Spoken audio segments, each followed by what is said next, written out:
Возможность преодолеть себя – самое ценное свойство спорта. Эти слова принадлежат советской гимнастке, четырехкратной олимпийской чемпионке Ольге Корбут. Здравствуйте! В эфире программа «Спортивная среда». В студии я, Наиля Сайфутдинова. И сегодня мы с коллегами, как всегда, расскажем вам о самых интересных спортивных событиях прошедших 7 дней в республике. А о чем именно, смотрите далее. Выступление футбольного клуба «Рубин», как команда Рашида Рахимова стартовала в новом сезоне. Кубок России по практической стрельбе, как прошли соревнования, расскажем и покажем.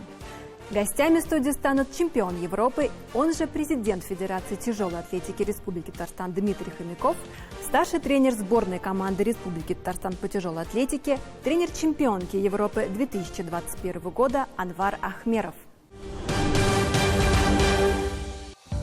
Совсем мало прошло времени после завершения прошлого чемпионата российской премьер-лиги, как вот-вот был дан старт новому сезону.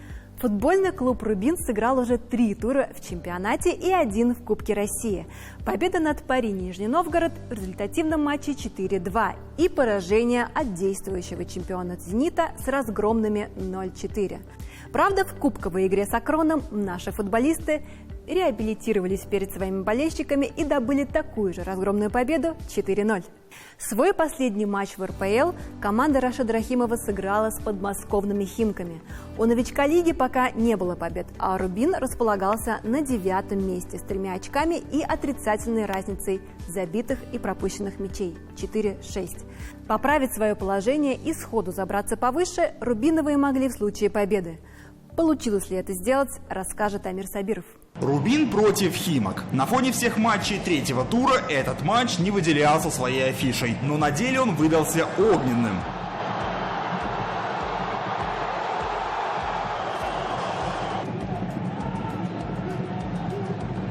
После просмотра решение изменено. Номер 10 вне игры.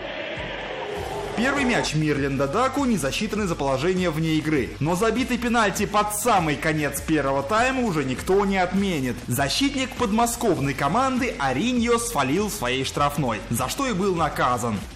1-0. Казанский «Рубин» в раздевалочку отправляет первый мяч в этой встрече. Перед этим казанцы имели 2 стопроцентных шанса открыть счет, но только лишь попадание в штанги. Рубин полностью вел игру в первом отрезке, и реализуя казанцы хотя бы один из этих моментов, возможно, Химки бы в игру не вернулись. Но, увы. На самом деле, после того, как закончился первый тайм, ощущение было, что ничего не может предвещать. И второй тайм мы начали с того, что мы стали просто терять все мячи и борьбу. Соперник стал доминировать, мы очень быстро расставались с этим мячом. Все единоборства были за соперником, мы пропустили этот мяч. Хотя первое, что я сказал в перерыве, у вас получается игра, все нормально, не ломайте себе игру. Продолжайте точно так же играть. Химчане сравняли практически сразу после перерыва. Отменным дальним ударом Хитак Хасонов ворота поразил. Да, Рубин вновь вышел вперед на 65-й минуте. Вновь поучаствовал Даку, но уже в качестве ассистента. Автор Александр Юкич. 2 минуты спустя Химки вновь забили. Эдгарда Фаринья дебютировал за новый клуб и сразу же отличился. И это вновь гол дебютанта, гол новичка, первый. Нашли свою игру гости. Они заслуживали еще один гол, и на 84-й судья поставил второй пенальти в матче. Но на этот раз ворота Рубина. Вот за этот эпизод. Лукас Вера впервые в матче вывел Химки в лидеры и поставил точку. 3-2. Казанский «Рубин» терпит второе подряд поражение в чемпионате. Я думаю, мы хорошо провели матч, но нам нужно улучшаться и работать над ошибками. В первом тайме тяжело было в обороне на высоком блоке. Получилось так, что наши центральные защитники пропустили некоторые моменты. Пугает количество пропущенных мячей казанцев, их целых 9 за 3 игры. А ведь впереди Ростов в РПЛ и снова «Зенит», но уже в Кубке. В ближайших матчах казанцы далеко не фавориты. Впрочем, время на то, чтобы подправить оборону, есть. А получится ли сделать это у команды Рашида Рахимова, увидим уже 9 августа в игре с южанами в гостях. Амир Сабиров, «Спортивная среда».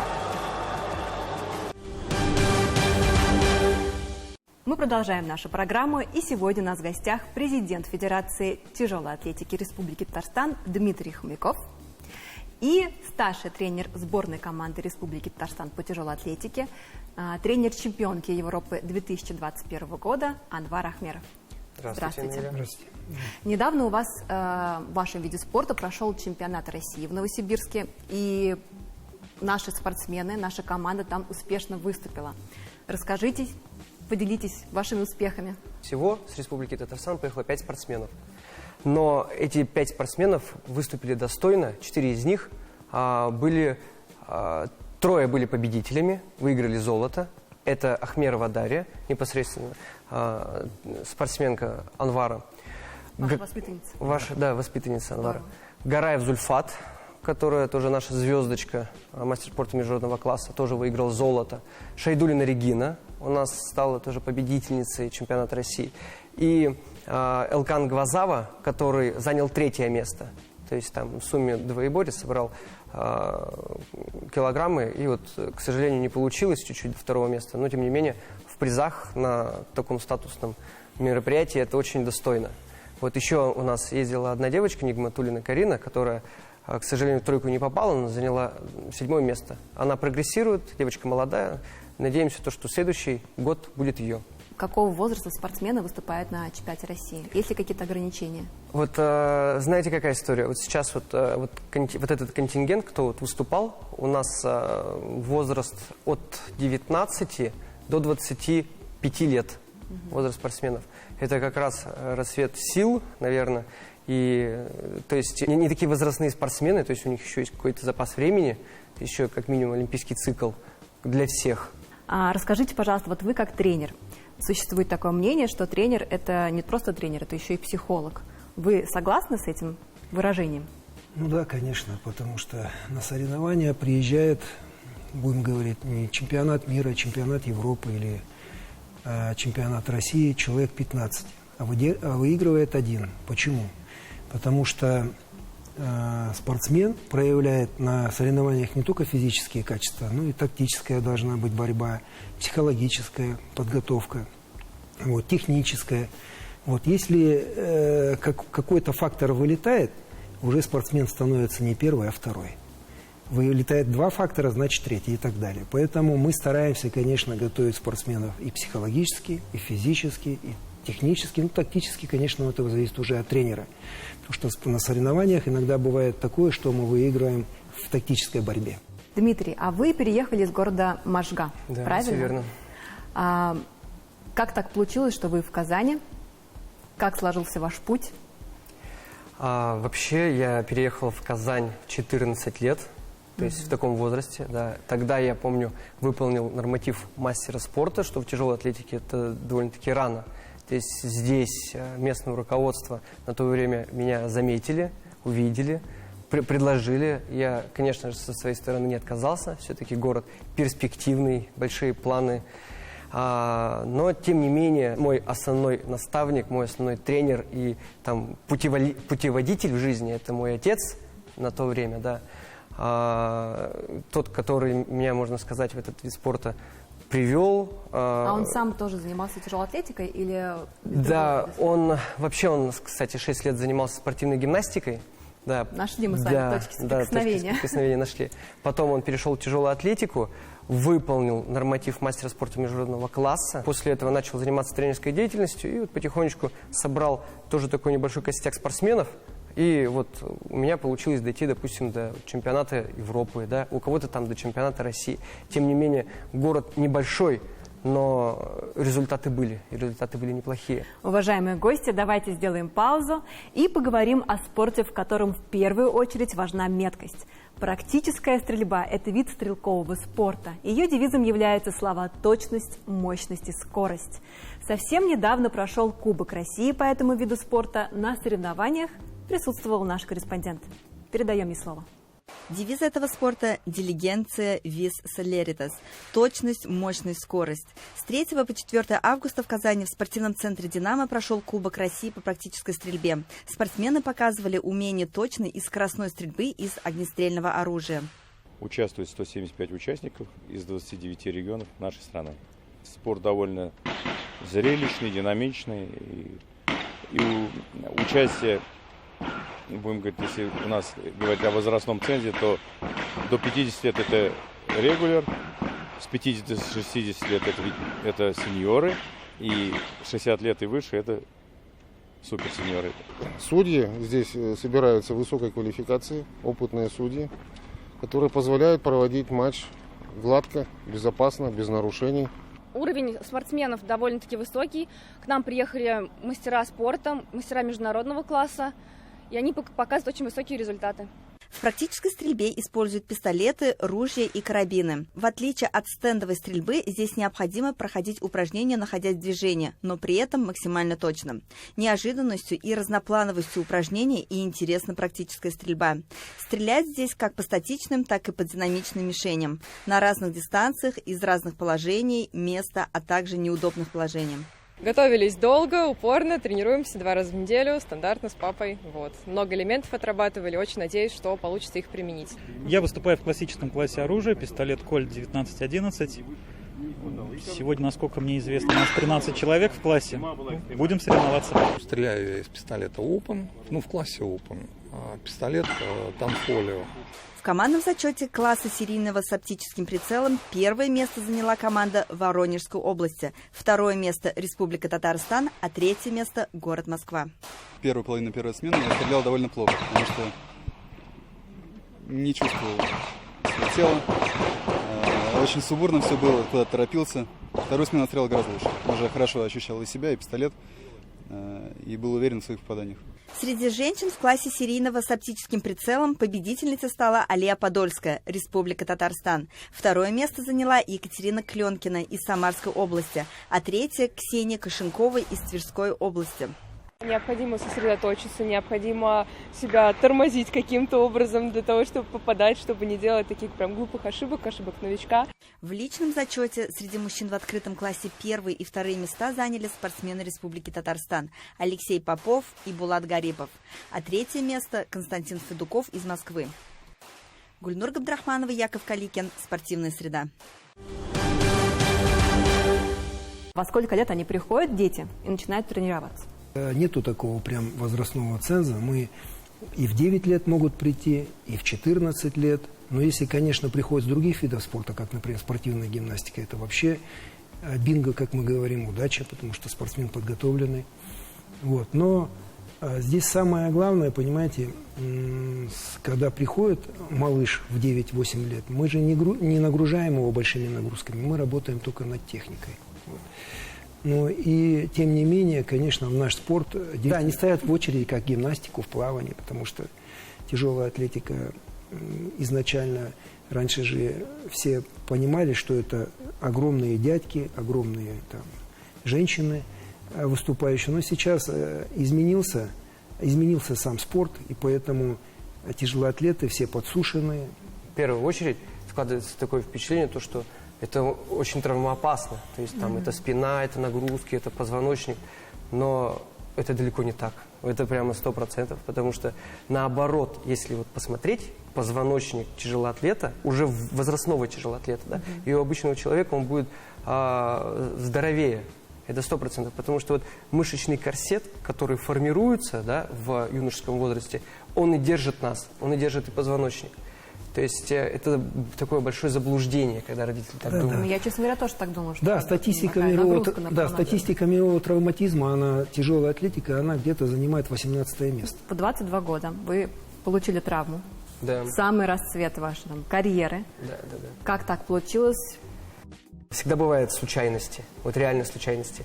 2013 год, если окунемся немножко в историю, для меня это был такой успешный год, когда я в этом году в Албании выиграл чемпионат Европы среди взрослых, выступил на универсиаде в Казани, был знаменосцем, нес флаг, занял, правда, 3-е место, но, как говорят, знаменосцы не выигрывают золото. Потом соревнования прошли, я дал себе месяц отдохнуть, и мы коллективно с всеми руководителями приняли решение переходить в другую весовую категорию. Приехали мы на базу в Подмосковье, готовились к Кубку России. И так получилось, что я взял не совсем исправный гриф Он, да, с левой стороны его немножко там заедало. Я как бы под штангу, так скажу, простым языком залез, и одна сторона крутилась, другая не крутилась, поэтому меня в седе начало разворачивать, и штанга упала назад. И тем самым, да, у меня вот сустав и вылетел плечевой. Как у нас стоят дела с инфраструктурой, где дети занимаются? Я, наверное, да, вот на опережение отвечу. У нас самый, наверное, такой передовой город республики – это Бугульма. Там у нас работают 6 тренеров, и у них успешно ведется набор. В Набережных Челнах сейчас вот у нас тоже там основные спортсмены, можно сказать, выступают за этот город. То есть Альметьевск точно так же, там, слава богу, и местное руководство города помогли и сделали косметику в зале. То есть мы с своей стороны помогли оборудованием. В Казани в этом вопросе посложнее. Есть залы маленькие, в основном это на арендованных площадях, но дай бог у нас все-таки будет свой дом, центр тяжелой атлетики, о нем говорят. Сейчас его нет, да? Сейчас пока его нету. Есть проект, есть уже участок, где хотят его построить. У нас зал еще есть тот, который объединяет нас, это в Зеленодольске. На спортивной базе «Маяк» есть зал, где мы проводим спортивные сборы. Да, на сегодняшний день это, можно сказать, наш центр, действующий центр. У нас там 14 помостов. То есть дополнительно, когда приезжают туда, бывает и сборные России приезжают, там юношеский, юниорский состав. Со сборной Казахстана приезжают туда тренироваться, со сборной Белоруссии, с Узбекистана приезжают. Национальные команды в Зеленодольск. Тогда там уже дополнительно ставят в манеже помосты, оборудование. Благодаря, опять же, вот руководству республики, да, Татарстана и Министерству спорта, у них получилось вот сделать так, что у нас спортсмены тренируются практически беспрерывно в течение года. А как насчет Олимпийского совета? С Маратом Мансуровичем я скажу то, что у нас очень хорошие отношения. То есть было то время, когда мы, как сообществом тяжелоатлетов, хотели сделать его президентом федерации. Но мы вас опередили. То есть, да, гимнасты нас опередили. Да, то есть мы видели и капельку желания, то есть он обдумывал, насколько это ему нужно, но он нас всегда поддерживал. Причем каждый раз, когда мы видимся с Маратом Мансуровичем, он всегда нас спрашивает, как спортсмены, всех поименно знает, отслеживает результаты. Вот сейчас вот, когда игры БРИКС проходили, он приезжал, смотрел, болел за наших спортсменов. То есть общались, потом стояли Марат Мансурович, Гараев Зульфат. То есть интересуется он тяжелой атлетикой. Вам огромное спасибо, что нашли время, пришли к нам в студию. Мы вам желаем, чтобы у вас была своя хорошая база в Казани, новых достижений, побед. Как мы выяснили, мотивации достаточно, цели поставлены, поэтому только вперед. Спасибо большое. Спасибо большое. Ну а мы продолжим нашу программу еще одним популярным видом олимпийского спорта. Казанская академия тенниса ежегодно способна принимать участников самых разных уровней и возрастов. Там проводятся самые крупные теннисные турниры, в том числе чемпионаты и кубки страны. С 3 по 9 августа в первенстве Республики Татарстан определяются лучшие спортсмены в возрасте 9 и 10 лет. Подробности смотрите далее. В теннисном турнире принимают участие спортсмены 2014-2015 года рождения, то есть дети 9-10 лет. Турнир имеет статус открытого, то есть игроки по всему региону, подходящие по возрастной категории, могли заявиться и принять в нем участие. Данный турнир проходит под эгидой Российского теннисного тура при содействии, естественно, Министерства спорта Республики Татарстан и при проводящей организации Федерации тенниса Республики Татарстан. Участие принимает 64 спортсмена из разных городов России. Помимо наших, татарстанских, есть участники из Самары, Ижевска, Таганрога, Новосибирска и других городов. Я занимаюсь большим теннисом уже 4 года. Ездил уже в города, как Лениногорск, Альметьевск, Санкт-Петербург и надеюсь выиграть этот турнир. У меня хороший настрой. Я всех выиграю, вот. Хорошая у меня подготовка. Играл последний турнир в Химки Kids Open, и я хочу, у меня боевой настрой на турнир выиграть. У нас олимпийская система. Вот. Если переводить это в чисто, то это 1/16 турнира. Соответственно, все дети, кто сегодня выигрывает, они проходят дальше, во второй круг, в 1/8 финала. Те, кто проигрывает, у них есть шанс записаться на дополнительный турнир. За дополнительный турнир тоже даются очки. Он создан организаторами для того, чтобы дети наигрались в свое удовольствие и получили важный игровой опыт. Соперник сильный, Но я вложу все усилия в матч и постараюсь его выиграть. Я жду призового места от этого турнира. Я занимаюсь теннисом примерно 6 лет. Большой боевой, и я его выиграю. Турнир проходит системой онлайн-счета. Можно отслеживать, как были сыграны партии. Для этого нужно зайти на сайт всеnatennis.ru, пишется слитно, и отслеживать там результаты либо расписание игр. Первенство в Республике Татарстан продлится до пятницы. В четверг пройдут полуфиналы, а в пятницу – финальные игры. Гульнур Габдрахманова, Александра Кривошанова, «Спортивная среда».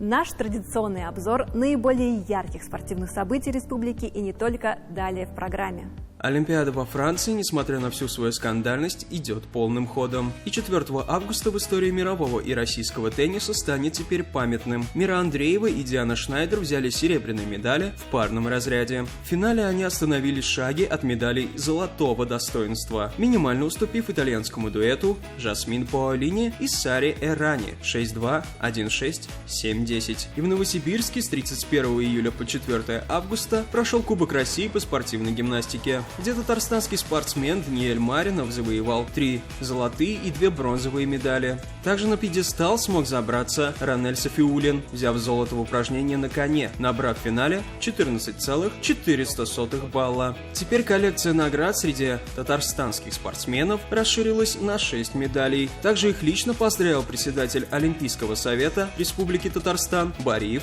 Марат Мансурович. Акбарс продолжает заниматься чисткой состава. На этот раз под горячую руку попал легенда барсов Артем Лукаянов. Всего за Акбарс нападающий провел 13 сезонов, набрав в 780 играх 201 очко. За долгие годы выступлений Лукаянов 2 раза был финалистом в 2015 и 2023 и 1 раз обладателем Кубка Гагарина в 2018 году. Желаем дальнейших успехов Артему на хоккейном поприще. Новости из волейбольной стороны. Максим Михайлов, Дмитрий Волков и Илья Федоров из «Зенит Казань» вызваны в мужскую сборную России по волейболу. В тренерский штаб сборной также присоединится и Вячеслав Куркузов, тренер казанской команды. Такая мощная казанская бригада едет на Кубок Первого канала, который пройдет в Москве с 17 по 18 августа. 17 августа сыграют мужские команды, которыми будут руководить Владимир Олекна и Константин Брянский, а днем позже женские, под управлением Николая Карпля и Зорана Терзича. Составы команд наставники выберут в формате драфта. Надеемся на увлекательный волейбол и появление новых талантов.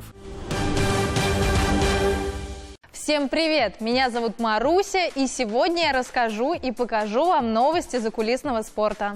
Начало хоккейного сезона не за горами. Акбарс и Нефтехимик уже готовятся к предстоящему сезону. В особенности Нефтехимик. На своей странице клуб выложил забавный видеоролик с американским актером Райаном Рейнольдсом, выезжающим при свете софитов на фигуре Человека-паука. Именно с таким же настроением Нефтехимик планирует выходить из отпуска, как подписал сам клуб на видео. Акбарс же, в свою очередь, потихоньку встречает своих новоиспеченных игроков, а именно Ника Питана. Канадский хоккеист уже прибыл в Казань. На странице хоккейного клуба «Акбарс» он записал видеообращение болельщикам на русском языке. «Привет, Акбарс, я в Казани». Футбольный клуб «Нефтехимик» в сети интернет разместил интересный видеоролик с участием Максима Шоркина.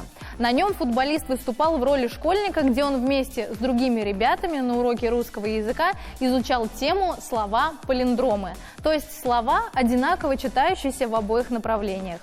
На доске Шоркин написал слово «ротор», а учительница в противовес ему написала «нефтехимик». Именно так оригинально футбольный клуб решил пригласить своих болельщиков на предстоящую игру с волгоградским клубом. На днях раис республики Рустам Нургалиевич Миниханов на своей личной странице в социальной сети поделился впечатлениями о своей поездке в спортивно-оздоровительный комплекс «Акбарс» в Республику Крым. Встретился с нашими ребятами в летнем лагере «Салет Акбарс» в Фаросе. Отдыхают хорошо, довольны, рехет, подписал пост глава республики. Профессиональный гонщик Тимур Богуславский, как оказалось, проявляет себя не только в скоростных трассах, но и на льду. На днях гонщик поделился со своими подписчиками фотографией с тренировки в Татнефть-арене. Богуславский был в хоккейной форме и с клюшкой в руках, что совсем для него непривычно. Александр Платунов, новоприбывший защитник баскетбольного клуба «Уникс», женился. Его возлюбленной стала Виолетта Пешина, дипломированный медик. За пару дней до свадьбы девушка получила диплом об окончании медицинского вуза и стала дипломированным врачом. На этом у меня все. С вами была Маруся. Увидимся на следующей неделе. Пока-пока. На этом спортивная среда подошла к концу. Мы вернемся в эфир ровно через неделю. Повторы всех выпусков смотрите в социальных сетях телеканала ТНВ. С вами была Наиля Суфединова. Увидимся и до свидания.